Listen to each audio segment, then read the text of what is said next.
ನಾನು ಮೊನ್ನೆ ತಾನೇ ಈ ಭಾಗದ ಶಾಸಕರು ಮತ್ತು ಲೋಕೋಪಯೋಗಿ ಸಚಿವರ ಒಂದು ಮಾತನ್ನು ಕೇಳಿದೆ.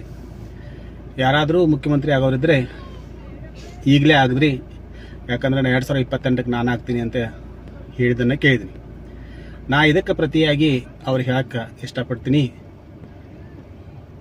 ಸನ್ಮಾನ್ಯ ಸತೀಶ್ ಜಾರಕಿಹೊಳಿ ಅವರೇ, ಒಂದು ವೇಳೆ ಮುಖ್ಯಮಂತ್ರಿ ಆಗುವಂಥ ನಿಮ್ಮಲ್ಲಿ ಬಯಕೆ ಕನಸು ಇದ್ರೆ ಇದೇ ಸಲ ಆಗಿಬಿಟ್ರಿ. ಯಾಕಂದ್ರೆ 2028ಕ್ಕೆ ನೀವು ಶಾಸಕರಾಗೋದಿಲ್ಲ.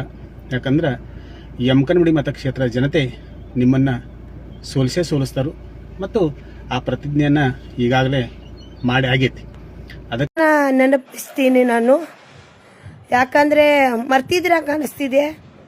2023ಕ್ಕೆ ನಾನೇ ತಮ್ಮ ಮನೆಯ ಕಡೆ ಬಂದು ಪಟಾಕ್ಷಿಯನ್ನು ಹಾರಿಸಿದ್ದೀನಿ. ಮತ್ತೆ ನಾವು ಪಟಾಕ್ಷಿ ಹಾರಿಸ್ಲಿ ಅಂತ ಹೇಳಿ ನಮ್ಮನ್ನ ಹೇಳ್ರಿ ಅಂತ ಹೇಳಿ ತಾವು ಎಬ್ಬಿಸ್ತಾ ಇದ್ದೀರಾ. ಸತೀಶಣ್ಣ ಜಾರಕಿಹೊಳಿ ಅವರು ಯಾವತ್ತೂ ಕೂಡ ಯಾರಿಗೆ ಕೆಟ್ಟದ್ದು ಬಯಸಿದವರಲ್ಲ.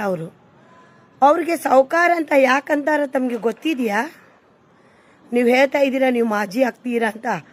ಸತೀಶಣ್ಣ ಜಾರಕಿಹೊಳಿ ಅವರು ಇಡೀ ಬೆಳಗಾವಿ ಯಮಕನಮಡಿ ಅಷ್ಟೇ ಅಲ್ಲ, ಇಡೀ ಕರ್ನಾಟಕದಲ್ಲಿ ಎಷ್ಟು ಜನ ಇದ್ದಾರೆ, ಎಷ್ಟು ಜನದ ಮನಸ್ಸು ಹಾರ್ಟ್ ಡಗಡವ ಅಂತಿದೆ, ಅಷ್ಟು ಸಲ ಅದು ಸತೀಶಣ್ಣ ಜಾರಕಿಹೊಳಿ ಅಂತ ಕೂಗ್ತಿದೆ. ಅಷ್ಟು ಜನದವರು ಮನಸ್ಸನ್ನ ಗೆದ್ದಿದ್ದಾರೆ.